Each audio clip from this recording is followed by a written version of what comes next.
Welcome back to the 12 Talk podcast, the UK Seahawkers official podcast. My name's Josh. This here, my co-host is Mitch, and we've got a very special guest tonight. We have got Charlie Wilson, who is, I've got to get the newspaper right, he is the NFL reporter for the Daily Mirror U.S. Sports. Did I do it? You nailed it, mate. Yes, there you go. So we're going to be talking about a few things. This is our Draft Crushes episode. It's episode 3. So previously we've had Dan Viennes, we have Bryce Coots. Now we've got Charlie returning. Always great insight. We're going to be discussing a couple of things just beforehand. I had a little train of thought the other day and started checking. Why are there no Seahawks contracted beyond 2027? We'll dive into that. We've also got Charlie's top 5 draft prospects, and we haven't had any of these yet, so it's really exciting. And we're going to finish it up with a mock. So join us, stick with us, put your comments in there, and we'll see you on the other side of this.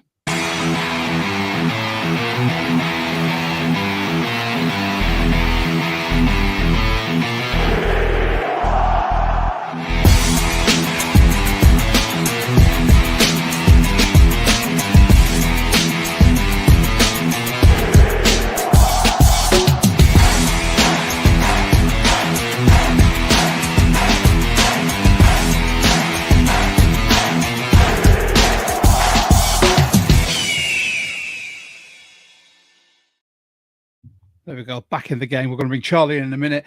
But for anyone who is joining us, if you're new to the channel, please feel free to like, subscribe, hit the notification bell. Really helps us, helps the algorithm. And also, if you are watching, jump in the comments. We'll try and put as many up as possible. Now, Mitch, how are you doing? Yeah, well, I'm in a dark room. There we go. There we go. There you go. How See about your that? face now. That'd be like, yeah, no, very good, mate. Very good. Everything is rosy at the minute, and we're getting closer to the draft, which is my favourite time of year, as you know. And I get to talk the draft with you fine gentlemen and put a mock together, and what could be better, man? I know. What a Thursday, hey? I mean, for us, it's Thursday night. For our US viewers and listeners, it's Thursday daytime. But yeah, it's been a good week. I've been working from home all week with a puppy in tow. So I'm getting my steps up, which is really nice.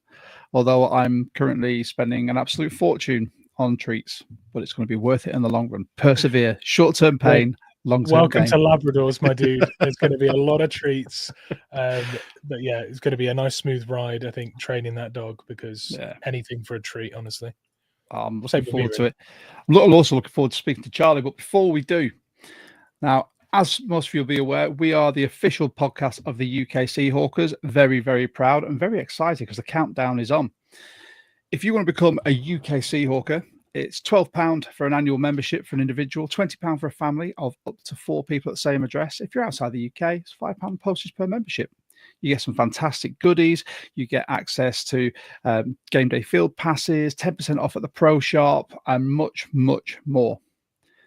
Every year, we get some lovely goodies. I've changed the photo. Mitch is the one you sent me. This year, we have got 2 lovely coasters, of which I've currently got here. My drink is on the other one. We got our badge as well, our patch to put on your jersey or your jacket, whatever, your membership card and your wristband. And you also get access to our meetups. Glasgow, 3rd of May, we will be there. We are going to be rocking the pod, and we've got some RCT goodies that we're going to be giving away as well. Thank you very much to our charity sponsor, or charity partner even. If you want to join your UK Seahawker, it's £5. Get yourself to Glasgow. You'll meet all the rest of the UK Seahawkers, and it'll be a great time. A few beers, a few shots of Fireball, groggy heads the next day, and some of us a flight, some of us a train. And as always, Seahawk of the Month is back. Keep checking your inboxes. If you've got a Seahawk of the Month, make sure you tell your chapter president. They'll collate them all and send them to the head council. And we are very proud to still support the Robbing Cancer Trust. Here it is. There's Toby in his giant ball bag. Or for our German listeners or watchers, his Gross Balltüte. There you go. 5 years living in Germany. And that's what I learned. But Toby is currently running 500k dressed as a ball bag, and his one goal is to save lives, and he wants to raise £240,000. If you see Toby running anywhere in a half marathon, a marathon, give him a high five, give him a drink, tell him that you listen to the pod. He'll be greatly appreciative, and we're greatly appreciative. You can use hashtag talking bollocks. You can use hashtag overreacting or not overreacting, and at Toby Talks Bollocks if you want to follow him as well. But Mitch, should we bring on our guest? Can't wait. Let's do it. Looking forward to this one. Here he is, Charlie. Charlie Wilson, you're back. Good evening, guys. How are we doing? Better now you're here, sir. Always better. A good time. Yeah. Isn't this a hat trick as well? I think this is third time. I think so. I think it was is it the third year in a row or third time on the podcast? I'm not sure, but it's definitely been at least 3 times. I'll tell you that. And it's I just want to say it's been cool to see how this platform has grown over the last 2 years or so. I'm in a Discord chat, which I like to hop in every now and again and give a few hot takes or rants about the Seahawks. Sometimes when I've had a few beers. But it's really cool to see the community and how, just a really nice bunch of people. And I'm proud to see what you guys have done, and always happy to come on the podcast. So thank you very much. We enjoy having you on, and thank you very much as well for doing our advertising for us. If you want to join our free Discord, Mitch has popped that link in the comments. It's also in the description down below. I've also popped where you can follow Charlie in the description down below as well. That's at Charlie Reach PLC on X. There you go, mate. See, it's all right. And join our Discord. Charlie's in there. Like I said, he'll drop the odd incendiary in there, just his rant or an opinion, and then we all get to respond to it and not hear from him for a couple of days.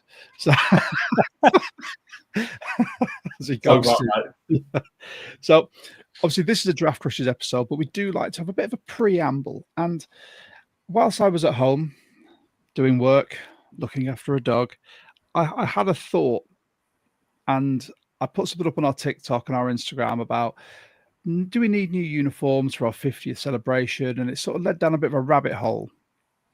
And I thought, well, what if they're waiting to release these for something else? New ownership, maybe.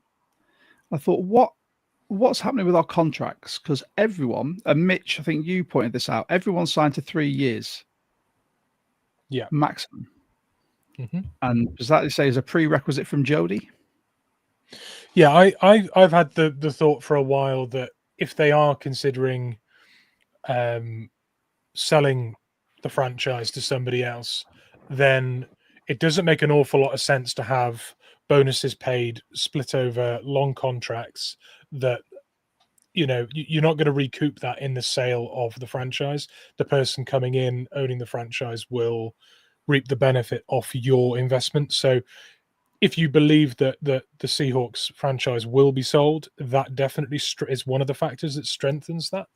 And you mentioned, obviously, no Seahawks players are contracted after 2027. But obviously, if you believe that the 3-year contract is a framework that's been handed to John, then obviously we're where we are now this year, then 2026, 2027, no one really can be. But it is an interesting talking point, and I'd be interested to see where Charlie falls on this. Because I know just me and Mitch had a quick look at this on Over the Cap. You can see it. You've got 2026 or 2025 to 27. Obviously, all the players are there. 2027 is when the rookie deals end for this current sort of the newest draft class, and then 2028 there are void years in place for Leonard Williams and Sam Darnold. In 2029 there's a void year for Sam Darnold. Now, I said to Mitch over our little WhatsApp that it's like at 2027, the book is clear. So if someone does come in to buy, they go, well, there's no salary cap to deal with. This is what you got. But I'd be interested to know your take on this. Yeah, they seem to have had this 3-year maximum contract thing for quite a while now. And they obviously extended DK, it was a 3-year contract back in 2022. There's been talks of 2025 being the year when Jody could first sell the Seahawks. From my understanding, it's going to take at least 2 years for it to go through, even if they start right now. I have no idea the logistics about how it all works, but it's something that's going to take some time. But let's say they are already preparing to sell, and it will be in 2 to 3 years' time. But it makes sense why they're not handing these 4 to 5 year deals. Having said that, we are now seeing a lot of contracts besides quarterback that are signing 3-year deals, and that's not just the Seahawks.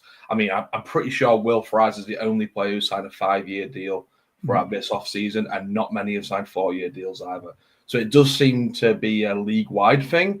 I think with the cap changing quite a lot recently, I mean, exploding over the last 3 or 4 years, it's strange why they don't want to have these long-term contracts, because you can push money down the line. But I see your point of why certain things are being held back. There's also the case of why haven't the Seahawks? I mean, if John Schneider is privy to information that the Seahawks may be sold in a few years, he should be of a mindset of, when new ownership comes in, I'm gone, because he will be. There's no way. There's very little chance that John Schneider would stay under new ownership, just because new owners will want their own person. And one could argue that John Schneider should have been gone a long time ago. So he should be thinking at this point, I mean, really, I should probably be going all in soon, especially with the Seahawks talent right now. We have a lot of good players, not many great players, and you can flip a few good players for a great player and just go all in, but they're not doing that. So that's interesting to me, and it sort of suggests I'm not sure they are that close to a sale if Schneider is privy to that information. Interesting. Which then lends me to the fact that if you're not waiting for new ownership, why have we still got the same uniforms that we had in 2012 when they were new? Yeah, I think we've been spoiled with UK sport. Obviously, everyone changes their strip sort of every year, every other year. And I've seen rehashes of people like the Texans, even the Bengals have had sort of an uplift, and the Browns have had multiple uplifts, and it's still brown and disgusting, but still they're making an effort, bless them. It doesn't mean that I've still not got to see my dad wear an ugly brown jersey every time we go watch an NFL game, but surely something should be for the 50th anniversary. This is what I put on our social medias. For the 50th anniversary of being an NFL franchise, you'd expect something bigger than a patch. Yeah. Unless there's something else, because I've also noticed, being the Seahawks pro shop hoe that I am, there's a lot of sales on the Action Green jerseys at the moment. So does that mean they're clearing the decks of that for something else to come in, or what? Well, I don't think we're anywhere close to bringing out a new jersey. All the signs are pointed to that they like this current jersey and they want to keep. It feels like they're going to keep with it for quite a few years to come, unfortunately. Well, I wouldn't say unfortunately. I think it's iconic. I think it was the first really original and modern NFL jersey when Nike took over. But it's just, I don't know. I want to buy a new jersey. It just feels time, doesn't it? It feels now we've got Mike McDonald here. It feels like we're in a new era. It feels time to move on to a new jersey. Mike McDonald's cleared the decks. He's got rid of some like marquee players like Gino, kind of. Your DKs, your Lockett's. He's really transforming this, and you're like, here's my stamp. This is what we look like now. This is our identity. But yeah, I just wanted to drop that in as a little, starter for this. But the main reason we're here is for draft crushes. Now, Charlie, you have given us a list of 5, and Mitch, I know, is very interested. This is the point in this season, because I've not had a chance to do a lot of my scouting, where I sit back and listen to 2 people with much more knowledge than me. And hope that it's good. So do you want to start us off? Who's your first one? Can I just say, I love coming on this podcast. I love talking to you with you, Josh. But one of the main parts about coming on at this time of year is Mitch is as much a draft psychopath as I am. I remember last year we were talking about some, I can't remember who it was, Mitch, you'll know. It was some like 7th round player who probably no one had heard of. And you was like, we were speaking about him, and he was like, "Oh yeah, do you know he's got 7 brothers, and we all have the same letter of the first name?" I was like, "Didn't know that one, to be fair, but okay, thank you. I'll add that to my scouting."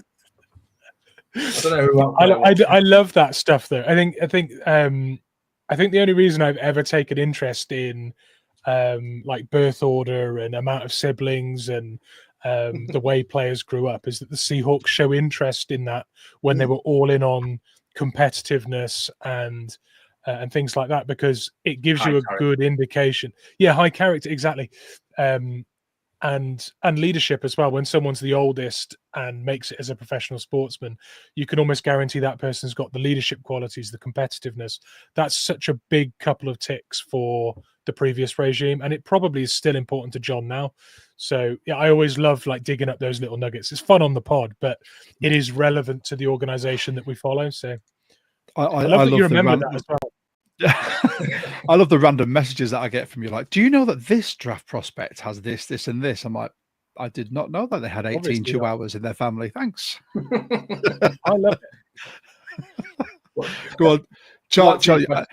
Yeah. As I say, each one of yours has got to have a little tidbit like that now. Just make it up if you need to. I think the first one I mentioned was Jalen Walker. He's the Georgia hybrid player. He played off-ball linebacker for most of his career and on the edge towards, I'd say, the second half of last season, really. He sort of split reps between off-ball linebacker and edge. And I just think it's great at both. I think he's scratching the surface of what he can become as an edge rusher. He's 20 years old. I think he's had about 170 reps as a pass rusher. And he's just like incredibly twitchy, really good athlete. He's one of those where he does that thing where he lands with a C gap and just glides over to the B gap so quickly. Really reminds me of Micah Parsons. I know a lot of people say Abdul Carter is like Micah Parsons because, very similar players, both 4'11", both play for Penn State. But Jalen Walker to me is one of those players where, and Abdul Carter can do this too, I must say, but Walker is one of those players where he can literally play as an off-ball linebacker and as an edge player rep to rep and just be as good. I feel like Abdul Carter personally should just be an edge player full time. But yeah, Jalen Walker, he's such a talented player. He's a really good tackler as well. And I think in today's NFL where you're chasing guys like Jaden Daniels, Lamar Jackson, quarterbacks are getting faster and faster. You need a sort of quarterback spy who can sit at Mike linebacker and just hunt down quarterbacks. And Jalen Walker, worst case scenario, if he can't play as an edge rusher, which I think he can, he's going to be great at that. Like, he's going to be really, really good. I think it's my fifth best player overall in the draft. I really like him. You had me a good tackler. Josh, so whenever I'm showing like my linebackers at our team, like tackling tape, it's Jalen Walker. Like, his wraps up, eyes through the thighs, like it's just perfect every single time. And and that's really important. That's really important when you play in space, even as an edge player. Like, how many times does Byron Murphy get to the ball carrier quarterback and not make the play? It's very frustrating. Jalen Walker will not have that problem. Yeah, and he's sneaky good in zone coverage as well. And we play a system which will want, if we had him on our team, we'd want to put him in his usual spots, but disguise him a bit. If he drops into zone, he's going to be good. If he's stopping the run, he's going to be very good. If he's in a blitz package from an off-ball linebacker spot, you need to really scheme up to stop him on game day, and you're never going to know whether he's going to sit there as an off-ball linebacker or whether he's coming. So, and his closing speed and everything is unreal. So, as a defensive chess piece, you won't find many better. You certainly won't find many more versatile. And the other thing is, you mentioned it, from one snap to another as a rusher, as an off-ball linebacker, he's got an amazing motor as well. If he's out there for 3 downs, you could send him on a blitz. He's going to look electric on the 3rd snap, rushing the passer as well. So, super exciting player. As a zone blitzer, like you say, you line up in a big gap and then drop into coverage. We see Mike McDonald using a lot of these zone blitzes. He got it on Aaron Rodgers, where Leonard Williams got that pick 6, where you lined up in a B gap and then quickly you and your hooks to curl, bang, the ball's right here. Jalen Walker is incredible at doing that. He could be incredible at doing that, just because of the raw athlete that he is. And like I say, I'm scratching the surface. He's 20 years old. He's very, very young. super, super twitchy, really fun player, Josh. You've piqued my interest. Right. I will let you power through at your own pace with these. You two you talk. I like other people that may be watching or listening to this will just be learning. Okay, I'll ask Mitch this one then. Jihad Campbell, so very, very talented player, but to me, he's more of an athlete than a linebacker right now. He does not read the game well enough for me to be an off-ball linebacker and think, yeah, you're the future of this position. He absolutely could be, right? He could turn into one of the best middle linebackers in the league, and it wouldn't surprise me at all. I'm not sure about his feel for the game. He's more like see ball, get ball, and like I'm a better athlete than you, so I'll win. And that works at college, right? And at some level, it will work in the NFL because he's just so talented. I'm just not sure about his intent, about his I guess IQ to read the play and get to where he needs to be. Yeah, it might take him some time, and I'm not as high on him as other people. What do you think?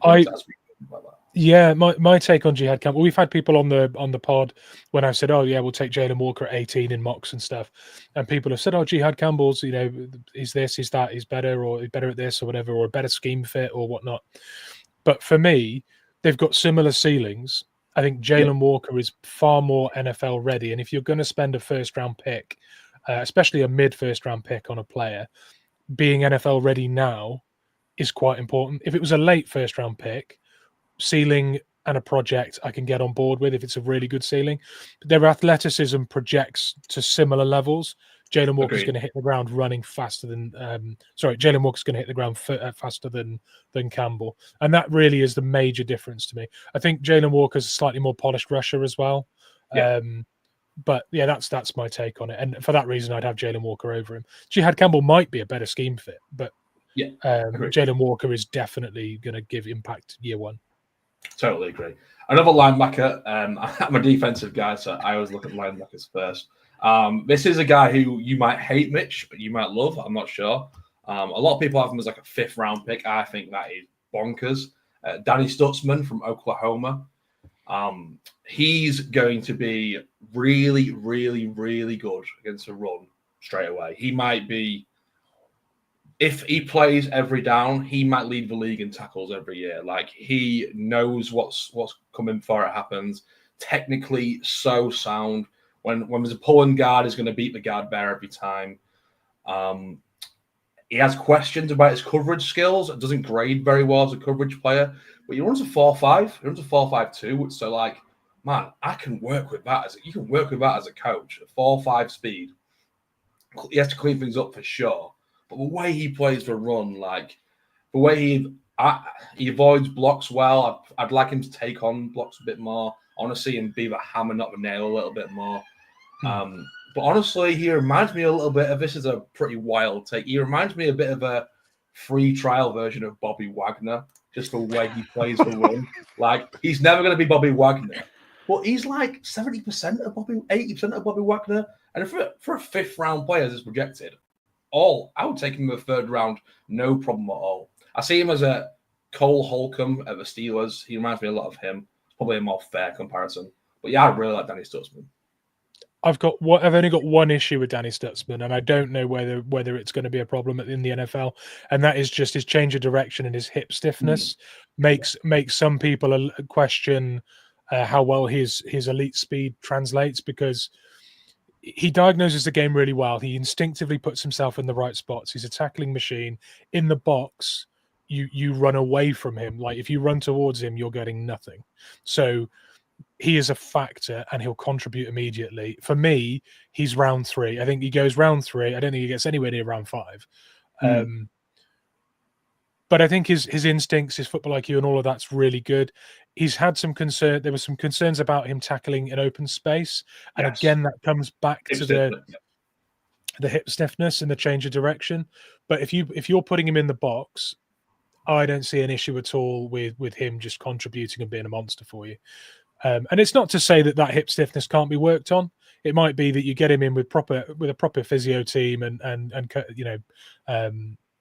development team there at an NFL level, and they can't work on that. So I think he's a massive steal. I said this to Josh before the pod, actually, that with what we resorted to last year, halfway through the season, putting Knight and Ernest Jones next to each other, I wouldn't have said Stutzman was a fit for this defense last year, but we played our best football when we had two essential middle linebackers sat there. Well, that's what he's going to do for you. So suddenly now I do see that as a very good fit. Yeah, I'm not. I like Tyrese Knight a lot. I'm not completely sold on he is the future inside linebacker alongside Ernest Jones. I want him to be, and he absolutely could be. But I would really like Seattle to hedge and take a linebacker in the 3rd round or 4th round of a compensatory pick. And Stutzman, to me, would be chef's kiss. Like I say, issues in coverage and that hips, like I say, very stiff at times. But with that speed, like, you got something to work with, and you just say, sit in the A gap, outside zones. I mean, he could be really good at that. For the value in the 3rd or 4th round, would be great. And I think the other thing to mention here is that he was a key man on their defense for years at Oklahoma. He was expected to come out last year, but he stayed. And I said this to Josh. Different bodies in that room. Coming in, coming out, and he's been the leader of it. He's been on the pitch and off, leading by example, and he's obviously clearly a really good communicator as well. I think there's intangibles there that people won't pick up on that he could contribute with immediately as well. And he's an unbelievable special teamer with that speed and the way he tackles. He is an absolute demon on special teams. So I'd love that pick, especially for the value you're likely to get as well. Those like neck braces that linebackers used to wear in like the 80s? The butterfly collars. Exactly, yeah, exactly. Cowboy collars, a bit like, what's his name? Seahawks guy who was terrible. Brian Boz. The Boz. Yeah, the Boz, yeah. he has that sort of aura about him, you know what I mean? He has that like 1980s, probably eats beef jerky for breakfast, like one of them kind of guys. Yeah, just a bit absolute psychopath. But I'd love to take him in the 3rd round. Do you know, for me, and even when you sent me this list, I started looking at the some of the stuff for him. I was like, I'm going to have to have a look at some of his tape because he just looks like just an energy giver, like that sort of position. And if he's a captain for 3 years, then he's obviously got the gravitas to be able to command, a defense.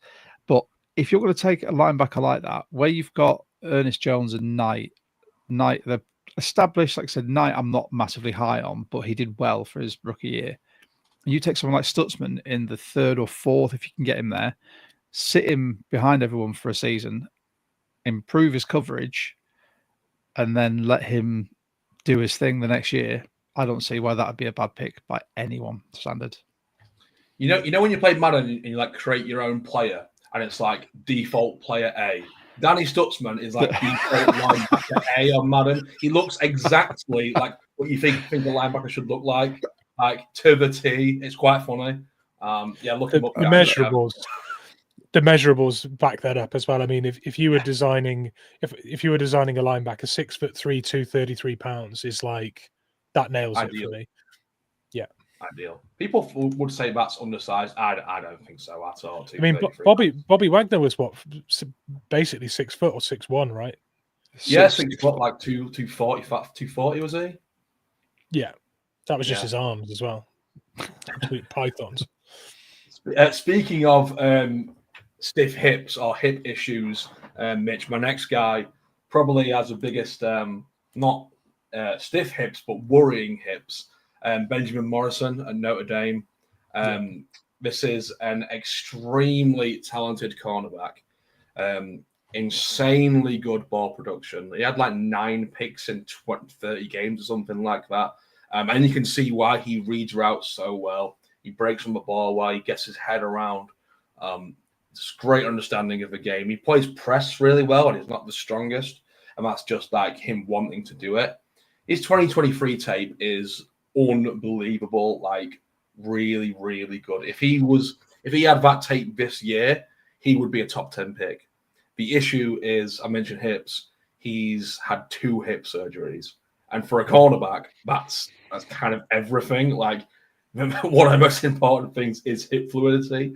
So obviously that is a massive red flag. And I'm not a doctor, so I have no idea where he is on that. But he came back from the first hip surgery and looked fantastic. I mean, he kind of shut down Marvin Harrison. He only I think he had one catch on him. Now a lot of that was Cal McCord being terrible, but some of it was Benjamin Morrison just being really, really good. If you put him in a cover 2, cover 3 defense, he could be incredible. It's just the hip fluidity, the hips. Like where are we at that? I see a lot of big boards have him as like the 60th best player. I think that's nonsense. He's either in the top 25 or he's off your board. Like there's no way you think he's a third round talent. He's not. He's a first round talent, or he's kind of undraftable. I understand why you would go in the third round, but he's not. That's not the talent, in my opinion. You've made me smirk a little bit here because he's my top 55. He's in my top 55. So you're saying that it's nonsense that people have him as a 60th rated, talent. You've just shot me down. But I think the thing is that talent wise, he probably is far higher, as you say. The hip problems are just. If it was almost any other injury, I'd be less concerned. It's just so crucial for a corner to be able to flip the hips and stay toe to toe with faster wide receivers. I've got a few negatives for him. I don't want to be too critical, but smaller size. Don't think that matters too much to our organisation anymore. We used to be 6'2" to 6'4", didn't we? But I don't think that matters too much anymore. Relies on athleticism at times. Too much. Recent hip injuries are concerning, and I get sealed out too easily on run plays and screens. But he is an absolute thumping tackle, and he's so willing in run support. It reminds me of Spoon, but he's a bit better put together weight wise. I'd be less concerned about him if it wasn't for those injuries. But that downhill tackling style, like laying it into people that dare to come near him, I love it. I'm just going to be worried every time I see it because of the injury. But otherwise, he is so good. He diagnoses plays really quickly. He's cerebral. And he doesn't bite on fakes much either. We saw some horror year one moments with Spoon where he got a bit overeager and took the cheese a little bit. But he's a really good player. Devin Witherspoon plays like he's listening to heavy metal music in his headphones every play. It's just like, I'm going to kill you. And then like sometimes he misses on a tackle. Like, my guy. There was that one, it was quite embarrassing actually. I think it was David Montgomery. And he just ran at him, and his technique was terrible, and he got run over. And that's just because he's a madman. He's just like, I'm going to run through you and have no technique. Whereas Benjamin Morrison is the opposite of that. He's a very sure tackler, and whilst he still plays with aggression. By the way, I just want to say I love Devin Witherspoon. He's my favourite player. just caveat that, yeah. He's just a bit of a madman who needs to play with a bit more technique and stop being crazy. But Benjamin Morrison, no issues with that. He's a really good tackler. And Mitch, I understand why you would put him 55th, and I think you probably put him there because of the injuries rather than the talent. Yeah. It's if it's just talent alone, he's first round. Yeah, totally agree. Like, massive concerns with the hips. Yeah, completely. I think when it comes to any draft, when you're looking at your future prospects, if they've had 2 hip surgeries, then the odds are there's going to be more. And let's face it, with the fields these guys play on, the speed and the contact, is that a risk you can take with a first round pick or a second round pick? And it's some of these unfortunate things where you do see people with first round talent that drop down draft boards and drop down the rounds because look at DK. Was first round talent, had that neck injury, and dropped to the second. So if we pick him up in the second, perfect. But you might get him in the third. He might even drop to the fourth just because of the injury. We've seen a lot. Don't stop dangling those nuggets. There's little carrots for us now. Like, ooh. You see a lot of players who even like injuries that we don't know about, like on draft night, like why is this guy falling? Like he could be one of them who we know why he's falling. But it might even be the point where it's like, I'm not touching him in the 5th round because 2 hip surgeries. But like I said, talent-wise, great. Remind me of the name. Georgia corner last year, absolute monster, huge. Went to the Eagles in the end. He was predicted to. No, not. Oh sorry, no, Keely Ringo. Kelly Ringo. There you go.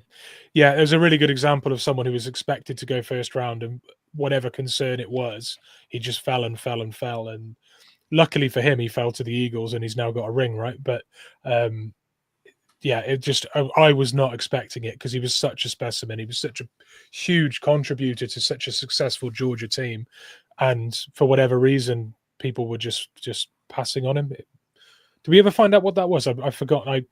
I've forgotten why. I don't know if I ever knew actually why that happened, but it was so unexpected. I can't remember, but I had him as a second round player, and I think like early second round, it's very fast, like had really good ball skills, and I can't remember why he fell, but it was like the third or fourth round, wasn't it? Yeah, it was. It was really surprising. Every time we went to the podium to pick, I was like, "Well, this is going to be Kelly Ringo." Nope, nope. Yeah. So who's your next one, pal? My next one, who have I not mentioned? Okay, I'll leave him till last because every Seahawks fan talks about him, and rightly so. My next one is one of my favorite wide receivers in the draft, and I have a terrible hit rate on wide receivers. So if we don't, this is going to be a good one. Yeah, I love Xavier Get last year. He's not been great, but this one I am more confident on his skills, and it's Kyle Williams from Washington State. He's just, man, an incredible separator. Like, his ability to get open is just incredible. Super twitchy. Really good route runner. It's weird because he runs strange routes. Like, there's this one play at the Senior Bowl, and sure you've seen it, Mitch. He runs a fade route, and he takes about 3 seconds to get off a line of scrimmage. Like, what are you doing? And at the Senior Bowl, like, he went up first. I mean, all the receivers started doing these weird like TikTok routes where they would like do this weird dance and then like shimmy, and it's like it's been 3 seconds. It's been sacked by now. Like, what are you get upfield? Like, you are not helping anyone by doing all that weird TikTok dancing. Like, that is not a good look. And Carl Williams only did one of those, but it really annoyed me. Like, a good cornerback is going to put his hands on you and it plays over. But anyway, besides that one play. Really good separating. He had like 14 touchdowns last year, and most of them are just like him getting open super quick. And not only does he get open really quickly as well, once he has a ball in his hands, he's incredible. He's like 9 yards after the catch last year. He's an older guy. He was a 5th-year guy, and he only had 1 year. He was a 1-year breakout guy, a bit like Xavier Leggett, who I just mentioned. It's going well so far. but like, I don't know, it's really hard to watch Kyle Williams and see what he's capable of and think there is no way this guy's going to be this guy's going to be bad. He's going to be really good. Like, and some of them is like a 3rd or 4th rounder, and that's crazy to me. To me, it's in a 2nd round talent. I've got him as 3rd/4th, and there's mild concerns with him. The size thing is some people's concern because he's a lighter weight, 5'11", wide receiver. However, we've seen smaller wide receivers for the Seahawks become, 9-10 year veterans and become legends. I mean, one's just left. One's just been cut this year. What I love about Carl Williams is if you are replacing Tyler Lockett as someone that can mix it in the slot, can stretch the field with great speed, really good at separating, like grabbing your first downs, he's superb at it. And if you look at our scheme and what we're lacking right now, a field stretcher, because Marquez Valdez-Scantling isn't going to be the long-term solution. Field stretcher, tick. Someone that can do that and provide depth in the slot, tick. He does both of those. And funnily enough, that play at the Senior Bowl is hilarious to me because one thing he's been extremely good at is quick release, getting open early. He's so quick. And whatever they schemed up for that play, made him look a clown, and it went completely against everything he put on tape in college. So that is an outlier for me, because some coach got a bit creative with the camera on him. But yeah, I think it's really cool to have someone that's versatile enough to be a starter year 2 in both wide receiver spots that we're going to see regularly in these formations. So there's huge value there. And, Washington guy, there's some hometown appeal there as well. So he was at the Cougars, right? So he was a Coug, wasn't he? Took a Coug in. Dan Vienne's going to be happy with this one. I said it and got no reaction. I thought, have I just dropped an absolute clanger there? No, but I'd love to see it. I think the value you'd get with him is great. I think the versatility, I think the scheme fit, all of it's a match. There's huge upside, and like you say, quarterback's best friend, because he finds the soft spot so quickly. It's going to be a great check down with great yards after catch. So I like it. I think why he's a bit going a bit underrated. He's kind of like the anti DK Metcalf, right? DK Metcalf is super like box office. Every play is like, oh wow, that was incredible. Like big catch down the sideline, beat a guy. Like whereas Kyle Williams, quite boring, just gets open in the soft zone, 8 yards here or there. Like it's not box office. It's never going to be like an incredible all-pro wide receiver, but he's going to be really, really dependable and really good. If he goes to the Rams, I guarantee you're getting a 1,000 yard receiver every season with him. He's a bit like, who can I compare him to? Kind of like, who's the Falcons receiver? Darnell Mooney. He's a bit like Darnell Mooney, but like he's going to quietly get 1,000 yards every season, and no one will ever talk about him. Like just a and like I say, a good scheme fit for Seattle as well. We've had one of those ourselves, haven't we? The underrated wide receiver churning out 1,000 yard. Forgotten about him already. Maybe do with him right now, with where our receiver is looking at the minute. Oh no! Do you know what? I posted something the other day, and Bryce sort of alluded to this with the whole 2 inverted commas slot receivers based on the scheme we're playing. It could be really effective. I'm all for change from a coaching point of view. You know this as well, Charlie. Like if in coaching or in anything in life, if you stagnate, you end up losing. So we need to innovate. And if we're going to innovate, having 2 people that are technically slot receivers, we can still play on the outside and run slot routes whilst having, I don't know, an athletic tight end or, just a field stretcher in MVS just to keep one side of the clear open. So we've got a lot of slant routes going on. I'm all for it. And I am going to put it out there now. I am overjoyed by the Cooper Kupp signing. If you're going to get rid of one superstar, bring in another one. And Cooper Kupp is a certified superstar at wide receiver, regardless of how injured he's been. Keep him fit, and he will be a game changer for us.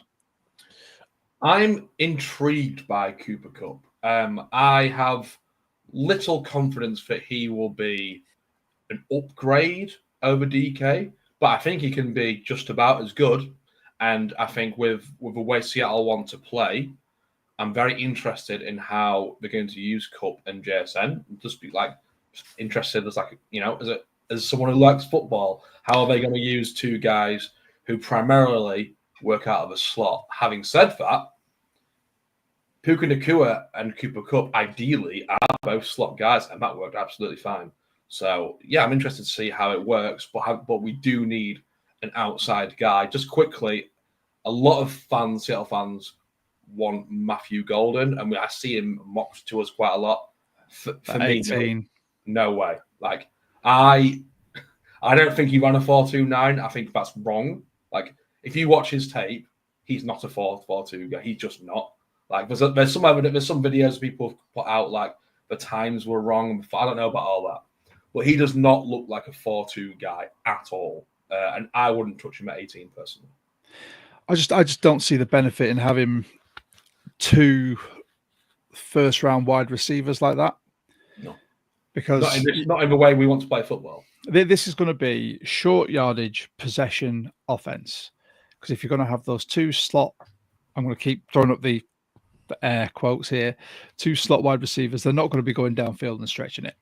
We're going to be hitting the run. We're going to be looking for these 3 and 4 yard gains, and then hopefully get some yards after the catch.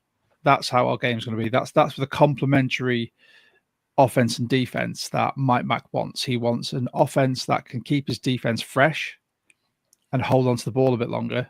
And he wants a defense that is going to be able to smother people, but you need to be able to be in top form and not breathing out of your hoop to do that.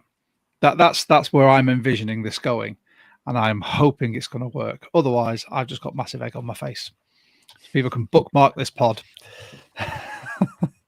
So the kind of guy you would want, the way you just spoken, Josh, the kind of guy you want us to draft will be my last guy, who I'm sure every Seahawks fan knows about by now. Gray Zabel, North Dakota State. It's just a really, really good offensive lineman. Nasty, zone blocker, finishes plays, moves well in space, pulls really well. Perfect for our zone blocking scheme. He had some bad reps at the Senior Bowl in the 1v1s. He stands a bit wide in his base sometimes. His hands are a bit inconsistent. I think because he played against lower level, maybe had some bad tendencies in his time. But man, his measurables, his tape is just incredible. Really, really good. I would have no problem with picking him at 18.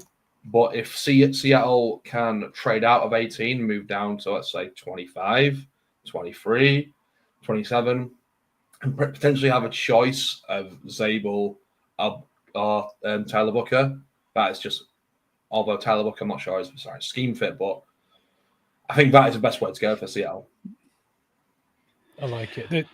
There's 3 O-linemen that I really like for the sake of being nasty and having that intent to just beat you into the turf every snap. Membu, Zabel, and Booker. And I think if you look at our O-line at the moment, it's young. I know it's not good, but it is young, and they'll be better coached. But whenever I see them interviewed, or when you watch them on tape, none of them are particularly aggressive, or they're not tone setters. Stick any one of those 3 in there, immediately you've got a bulldog in that line, and it becomes a different animal, that O-line. So I love the Gray Zabel suggestion. I think he's so polished as well. He looks ready to go. The only thing that he has struggled against a little bit is with the smaller, faster rushers.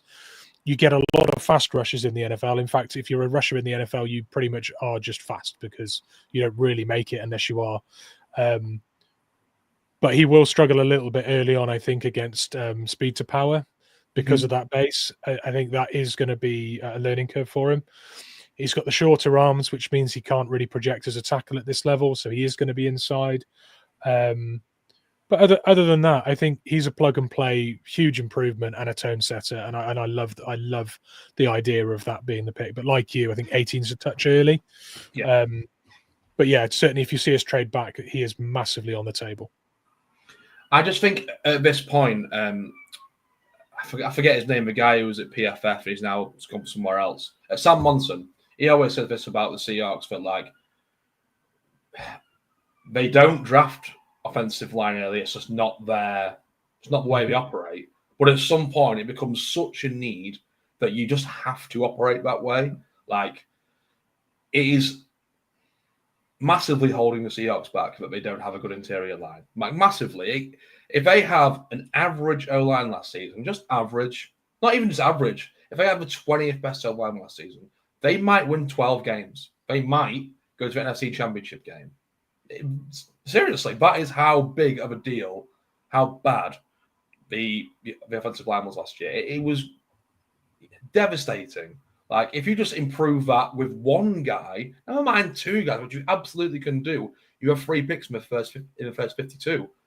Go get 2 guys and just spend on it and just see what happens. They might both suck, but at least you've got 2 guys that can say, these guys look great, and they will upgrade us, and they most likely will be an upgrade of Satoa Lamea and Olu, who I think are both fine. I have no No reason to think you're my left guard and center of the future. None. They are serviceable backups, in my opinion. While we're on Olu, have you read much into the fact that he's transitioning is probably the wrong word, but I'd heard that he was learning the guard position this offseason. I don't know whether that's just to add some versatility, or whether there is a plan there to have him compete at least for that left guard position. I've not even heard that. As a left guard, especially more so than right guard, you need to be a mauler. You need to be a bullier. That's just not Olu. He's a zone blocking. He's not soft, but he's not. He doesn't finish plays, and he doesn't impose his will as a left guard. And he's not tenacious, is he? He's not got that about him. He doesn't eat dirt. He doesn't he probably eats flowers. You know what I mean? He's just. I want to say that to his face. No, he's beating him absolutely up. Much bigger and stronger than I am, and much better. Yeah, he's a fine centre. He eats flowers. I don't know where that came from. But I really struggle, Mitch, to see why a move to guard would be better for him. To me, he's perfect size for centre. And I just don't see it personally. I'm love to be wrong. I'd love to be wrong. I also don't see Christian Haynes. I'm intrigued to see how we'll do in a zone blocking scheme. I just don't think I don't think he's got it in him to be a guard in the NFL. I really, really am concerned about his tenacity, his want to, and his play strength as well. I'm concerned about Christian Haynes.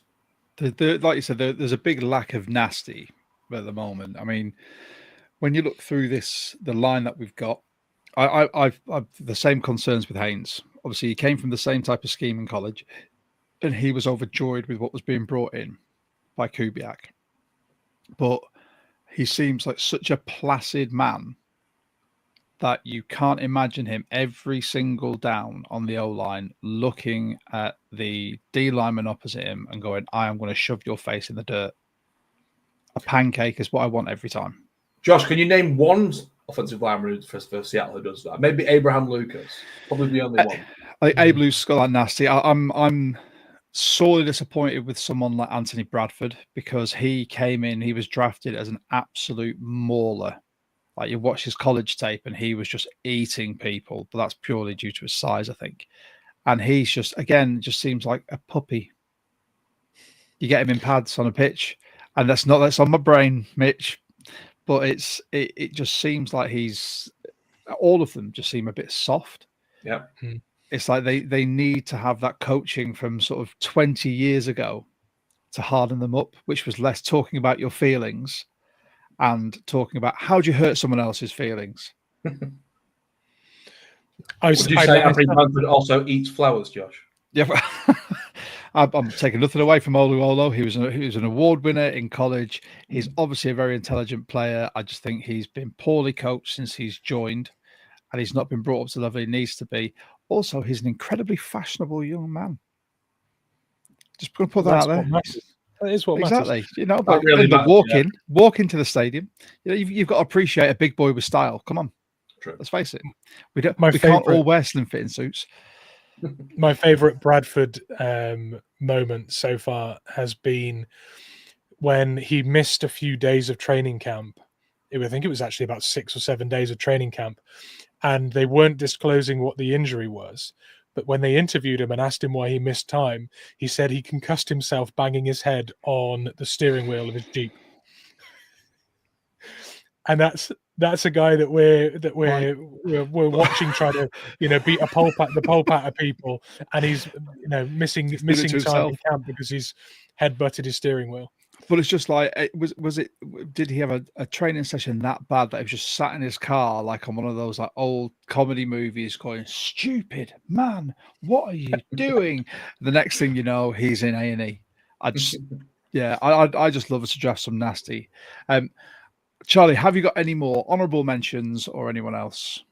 I mean, I could go all day, Josh. You know me. I love both tight ends, Mitch. I love Loveland and Tyler Warren. Tyler Warren, to me, is like the perfect Seahawks tight end. inline guy. He can play a bit of fullback. Like, he's the perfect. Like, Quinn Kubiak would love him. Like, probably his first player in the draft. We're not going to get him. He's going to go too early. Colson Loveland, I also really like. He could be Travis Kelce. Like, he really could. I just don't think he's a good scheme fit for Seattle. Another slot guy, like, a bit redundant in our offense. Although I'd be intrigued to see him play out wide. Even he has that in him. He's quick enough to do it. He is definitely quick enough to do it. And I agree with you. Tyler Warren fits probably what we're going to expect from our primary receiving tight end. Kind of what we wanted to get from Noah Fant, I think. But Loveland's going to be there when we pick. I think if he's not, he goes just before. I think like his expertise and his tape will show you a slot receiving tight end primarily. And that's probably where we don't need bodies receiving at the moment. But I think what his athleticism could be used for could be a really good fit. And like you say, he could be Travis Kelce. He finds those soft spots in defenses really, really instinctively.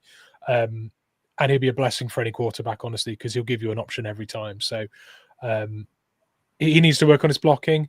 It's not one of these where it's like you can use him for both all the time. When he is blocking, his pass pro is just not good enough. No. His pass pro isn't good enough, and his blocking in general just isn't quite good enough for a first round pick, if that's what you're relying on them for. But you are not drafting Loveland to put him in those spots, if you know what I mean. Have you seen much of Darian Porter, Mitch, for Iowa State cornerback? Yeah, I spoke about him on the pod a couple of weeks ago. He was one of I did like a good, better, best for each position. And I don't think I had him at best, but in terms of value for talent, I think he was in the better column. Okay. I really like him. That's not even a hot take, probably. I think Seattle should trade Reek Woolen as soon as they can. Like, it's time. Like, I'm sick to death of such a good talent. He could leave Seattle and be best quarterback in the league. I'm not joking. Actually, probably not, because he doesn't want to tackle. But he's going to want a big contract. Seattle shouldn't pay it. We have to pay Witherspoon. It's too much money on quarterbacks. And his boneheaded plays. It's not even his tackling, which is, I'm sorry, pathetic. Like, but he doesn't want to tackle. He's soft. He falls asleep. Like, there's no way he should be beaten and on a 9 ball, like he does. Like, he gets beaten on silly plays. He's such an athlete, so fast. Just falls asleep. I'm ready to move on. Get a 4th round pick for him. That's absolutely fine with me. And draft one of these cornerbacks like Darian Porter, who, by the way, is quite like Reek Woolen in that doesn't want to tackle. But my word, what an athlete! Like 6'3", Olympic level, track level sprinter, like super quick. Like, he can be Reek Woolen from the jump, maybe even rawer, perhaps. But man, worth taking a stab at him in the later rounds. He's such a good talent. We said exactly this on the pod probably about 3 weeks ago, right? I said I read out all of my profile on Darian Porter and the not unwillingness to tackle in the run game, but that being a weakness for him. And I planned it out to say it that way, just so Josh would be like, "This sounds like Reek Woolen." But there is a caveat to that, and the main reason that I think Darian Porter can be a better fit for the Seahawks than Reek Woolen is the fact that he is far more. He diagnoses a play well. He doesn't get lost early in the snap. Reek Woolen relies on his athleticism to catch up with the play when he gets beaten early. Darian Porter's stickier, and he runs routes for people as well at times. That is an incredible difference, because he's got everything else athletically, but he's not reliant on it to save him. He's using it as a weapon. So that is the reason I like Darian Porter more than Reek Woolen for us. That's the key difference, I think, that projects that ceiling. Charlie had me at trade Reek Woolen because I've been banging that drum for a while now. I cannot deal with anyone who plays a contact sport and refuses the contact element. It's been proven since his second year that he refuses to tackle. His technique's awful. He won't improve. You put on mass and went, oh, that'll help. No, it doesn't, mate.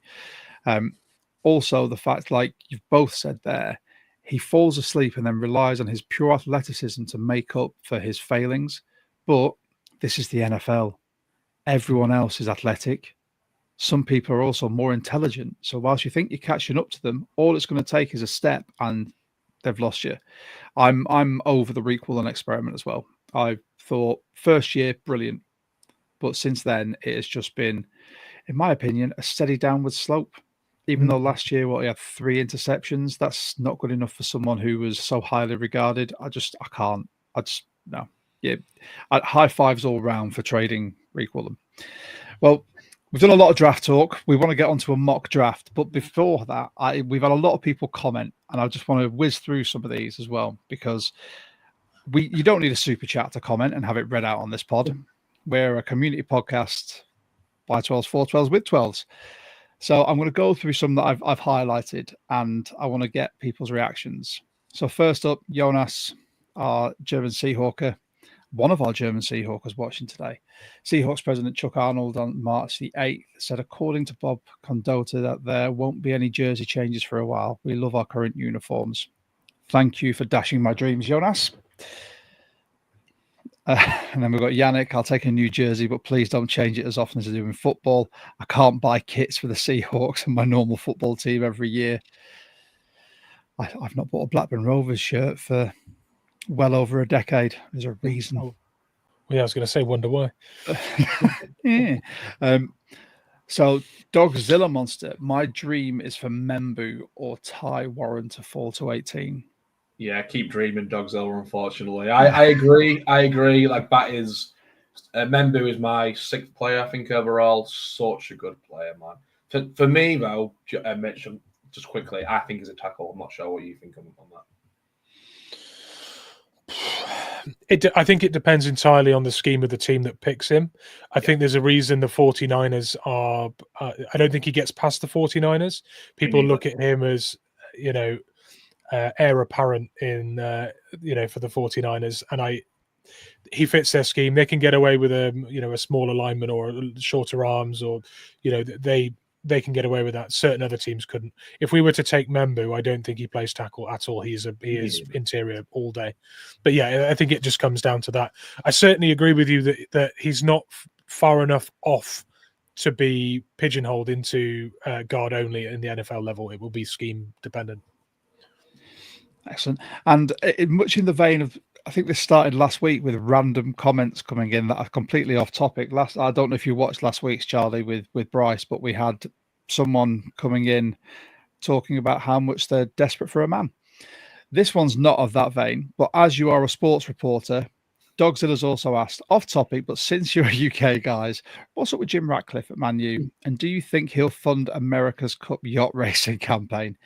Let's divert from football. Go on, just a really quick one. Is it? If anyone knows, I have no idea. So I used to cover Man United before I became an NFL reporter, and I can't tell you which player it is, but one of the players who's still there now leaks things to the same journalist, and I won't tell you the name of the journalist because it'll be obvious every week.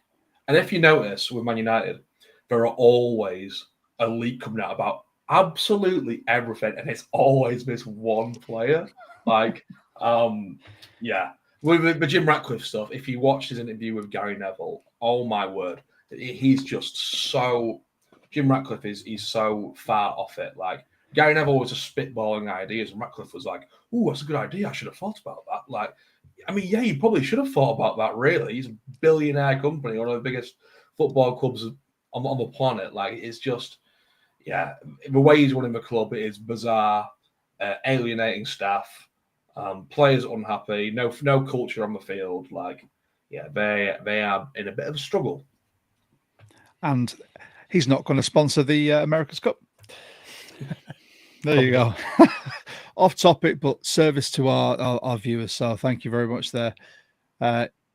Yannick, this is to me. Learn just the important things when I said Anglos Ball or Baltuta. Yes, Yes, I can order beer. I can say hello. I could ask for a cigarette when I smoked, and I could partially chat up a girl. Not very well. All right. In English as well, right? Jonas, how's Dog Baldwin? He's brilliant. Thank you. I mentioned the dog, and that's it now. Here we go. Jonas again. So for him, Gray Zabel, Donovan Jackson, or Ken Grant at 18 would be ace. Campbell, Walker, and Emawari would be luxury picks the Seahawks currently can't afford with this roster, in my mind. Just quickly on Ken Grant, not for me at 18. He's best play. He's 340, whatever he is, and he's not really very good at stuffing in the middle. He's kind of best at winning with speed and like knifing into the backfield, which leans him more to be a free tech. I'm not sure about him as a nose tackle moving forward. I didn't really see dominant tape at Michigan. I'm unsure about him as 18. I mean, no way for me at 18 personally. I think it would be a functional pick in the respect that putting him next to Byron Murphy is going to get more out of your previous first-round pick. But if you're using first-round picks to make your previous first-round pick look better, you're probably fighting a losing battle, to be honest. But I would see why they'd want a player like that. But I certainly don't think an 18th pick with the other needs we've got and the players that are going to be available that Ken Grant will be the pick. If he falls and we've traded back, I could see that being great value. But I can't look past Eminori. Every time I watch Eminori's play and his highlight reel, it just that for me is my dream 18th pick. So Seattle fans will love him as well. I know. I'm kind of in love with him after what Mitch has sort of sent me to look at. But yeah, I think the Ken Grant pick is basically just like putting a plaster on a plaster. So if you've signed Byron Murphy as a first-round pick to try and bolster that D-line, and then you sign Ken Grant to try and make him look good on the D-line as well, that's kind of a pointless pick. Right. So Peter has responded to Jonas. We have no idea really what McDonald values, but the Ravens spent picks and trades on high linebackers and safeties. I like Jones and Knight, but not sure I'd agree they can't afford any position. I would completely agree with that. I think the first round is going to be BPA for that's what I think. Dogzilla again. I can't read that. John Schneider mentioned a Shimagagi for the new linebacker. Oh, right. Oh, no, that was on the radio show. Right. I read that. I was like, oh, my God, am I having like a stroke?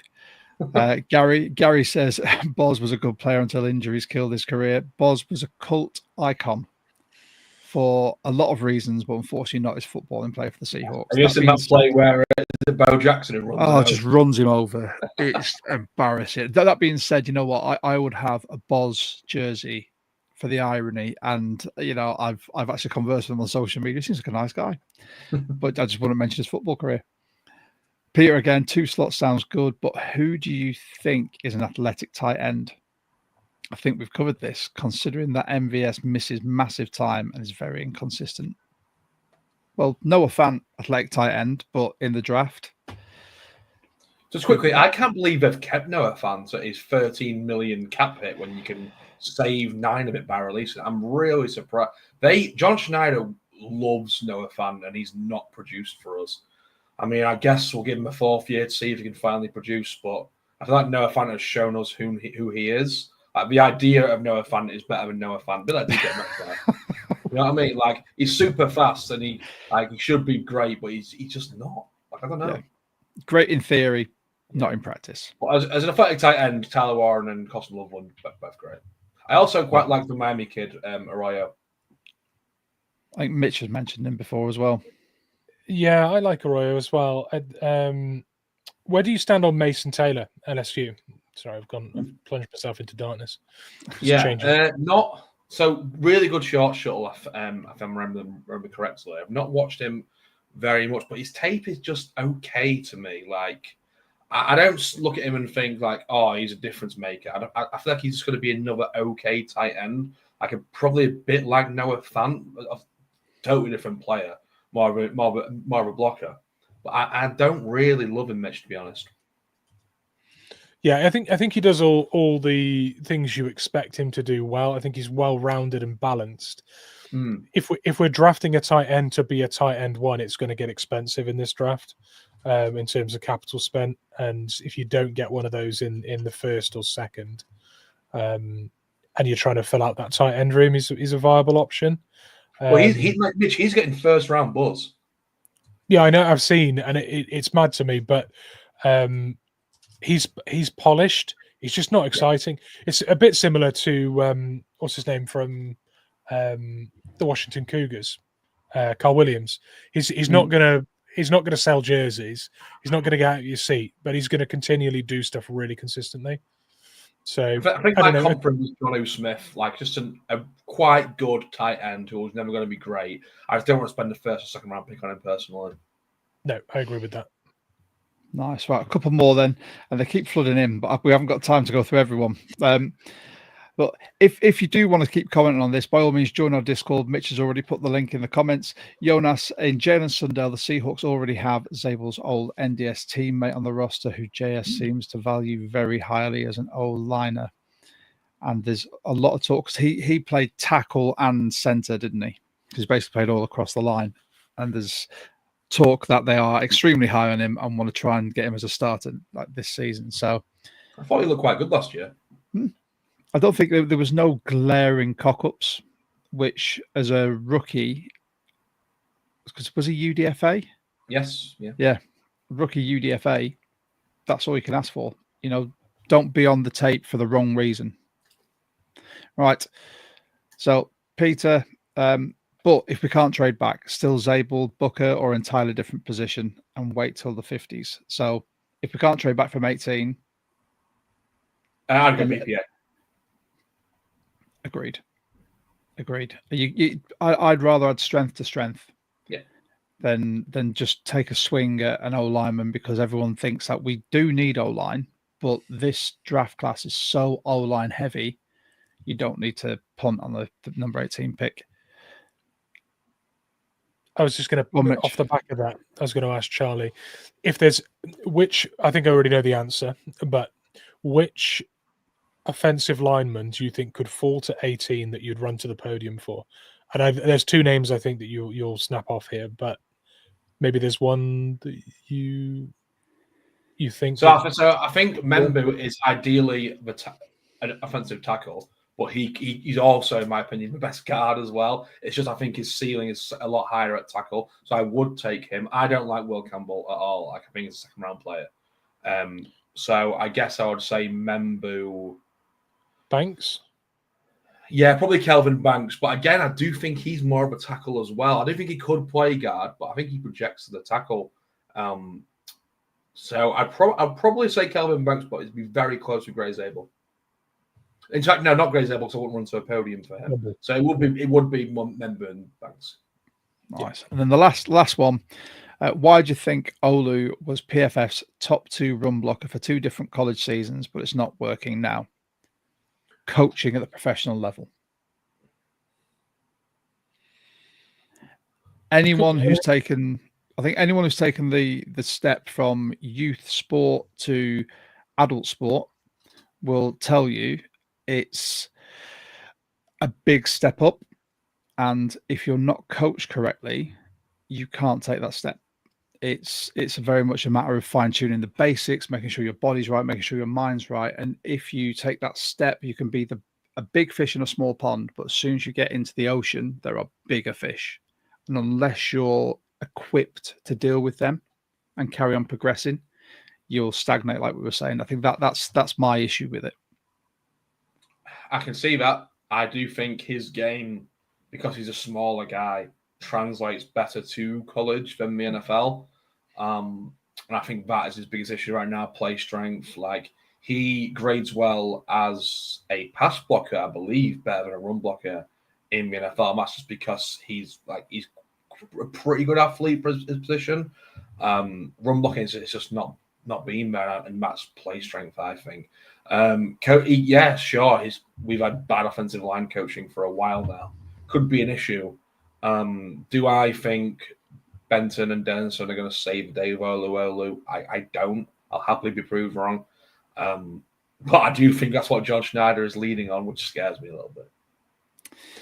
Yeah. Go on, Mitch, before we get to the mock. Yeah, I was just going to say I agree with what you've both said there, and I think he was far better suited to a college. He was far better suited to college football, mostly because he's got such a squat sort of stature and such a good anchor. He was able to just stay put and be a force in the center of that line. At the NFL level, bigger, faster. It was, and also in run blocking, being hard to move doesn't help you when you suddenly need to be mobile and aggressive and strong. He was just an immovable object, and he was a great communicator and a really good leader. There were things there that made him excel. At the next level, you just need more. And to your point, Josh, that's where the coaches come in to build on that foundation, and it hasn't happened. So that's my take on Olu as well. All right. Well, this is the bit everyone's been waiting for. Let's get to the mock. Let's add this here. I do apologize. Let's try to use the new. Is it that one? I think so. Bosh. There we go. So we are again going to be using Walk the Mock. If you want to try Walk the Mock, you can. You can use code 12Talk and get 20% off for the full subscription, which is what we use here. Now, we're going to go vanilla because otherwise we'll get into the whole trading back scenario and it all gets a bit messy. So, and Charlie, as the guest, you have the final say on all of this. To be honest, you have the only say. The power. Okay. Charlie Schneider, here we go, to the draft room. Hang on, I best put my glasses on for this because the writing's quite small and I'm getting old. There we go. All right, so let's get started.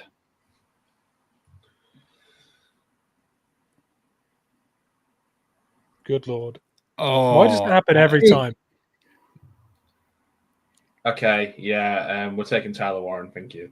Not Jalen Walker? No. I love Jalen Walker, but the upside of Tyler Warren here is too much to pass. Yeah, so if Tyler Warren falls to 18, he's a Seahawk. Bosh. That was a nice, easy one. Quick, rapid fire. Lots going off the board here now. So, okay. I'm not touching any of those 5 names that I can see in front of me there. If you can just scroll down. Williams, Milrow. No, I do like Tyreek Williams. I just think we can get better value when a run stuffing free technique here. Can we keep is any interior lineman? Isaiah Bond, I think, is an interesting prospect. Yeah, me too. I'm just not sure again for the value here. I don't love any of these offensive linemen. Let's go D line. D line. There you go. Oh, would you like edge in there as well? Every one of these that we've done, by the way, when someone goes, "Can we go D line?" It reminds me of, "Can I have a vowel and a consonant?" Does that make me Carol Vorderman then? Yeah, that does. Yes. Promotion. Let's go edge and let's go linebacker. Right. Okay, I'm going to take Carson Schwarzenegger. Yes, I was exactly. I'm Mitch's happy. Man. I love him.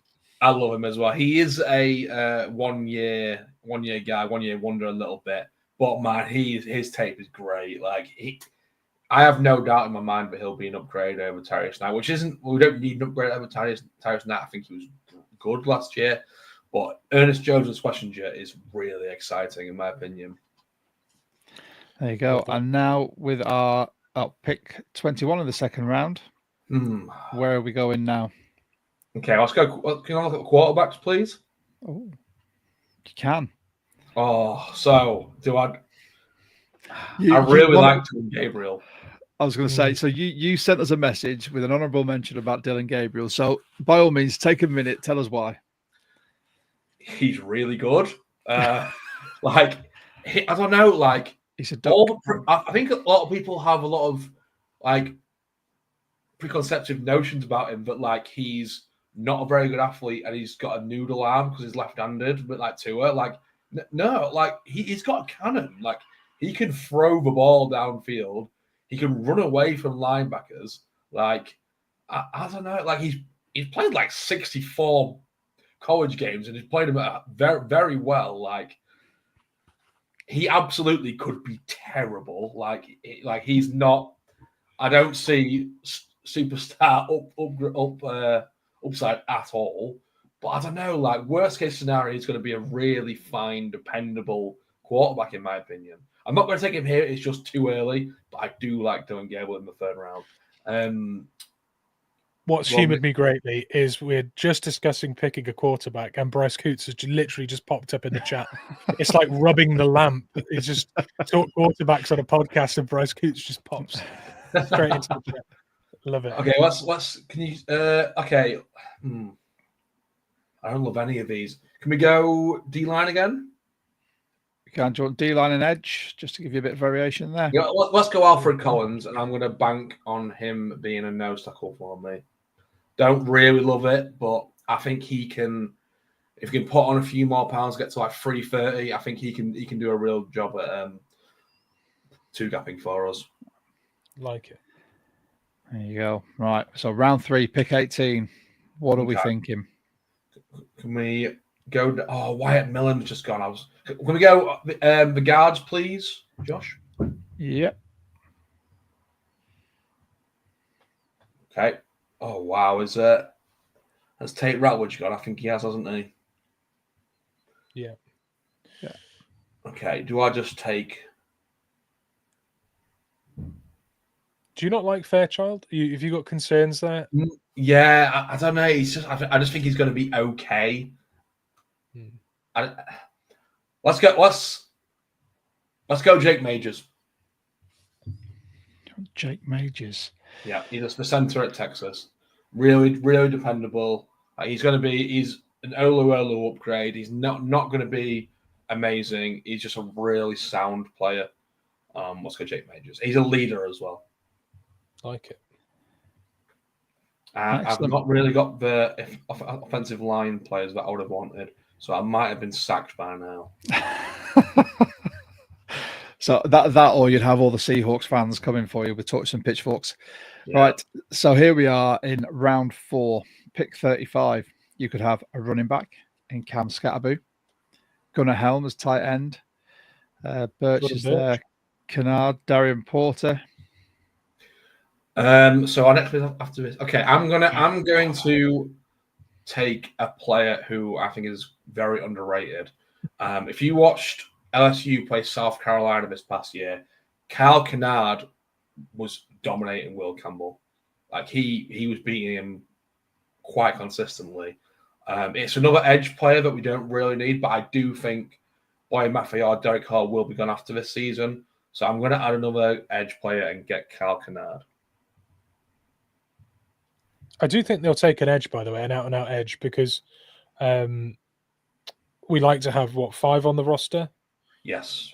Because we traded for Gibson, didn't we, last season when Taylor went. So I think they will try and get back to that number. So I think we'll pick one out. Oh, no, sorry, come on. So I can say we've got a few comments coming in. The O-line fading away, wide receiver. I should have got an offensive lineman earlier. Yeah. Well, I'm thinking, can we go look at that position now, please, Josh and Taylor again? Yeah. I mean, I quite like Willie Lampkin.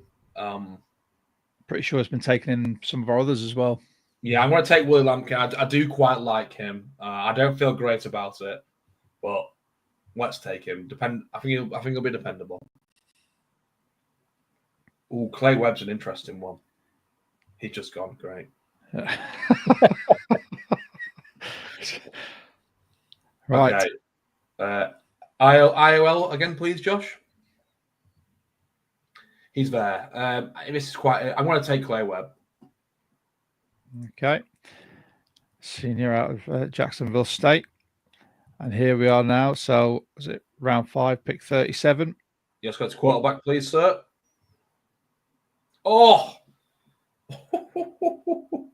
So, I have a round 2 grade on Tyler Shough. In my opinion, he's going to go in the second round as well. NFL teams 100% like him a lot more than the media do. He makes some absolute boneheaded mistakes, Josh. Like there's this one play, I think it was against Stanford. Like he's getting blitzed, and he just literally throws the ball up into the air, like literally underhand throws it and gets picked off. And it is the worst play you'll ever see. But and he is like 29 years old. He's a top 30 visit as well for us. Yeah, he's 26, I think. He's had a lot of injuries, a lot of red flags about him. But Tyler, I think he's going to be a good quarterback. I really like his upside. So we're going to take Tyler Shook here. Okay. So we have got 2 picks left, both in the 7th round. Okay. And we haven't got a wide receiver yet. That's fine. What are you thinking? Can you show me the running backs, please, sir? Oh. You literally are being John Schneider here. We need a wide receiver. Show me the running backs. Okay, my guy has gone for running back. So yeah, we'll have a look at wide receivers then, please. So we don't need a wide receiver or a running back. We've got John Reese Plumtree. He can do it all anyway. Okay. Okay, I'm not sure why Jalen Lane is still available, but sorry, Kyle Williams is available. Thank you very much. We'll take Kyle Williams. That was nice and easy. Full cycle in this pod. Like it. Okay. With the Seahawks. Let's have a look at this. Safeties, please, Josh. Ooh. Free and strong. Over to 3, please. Oh, strong, sorry.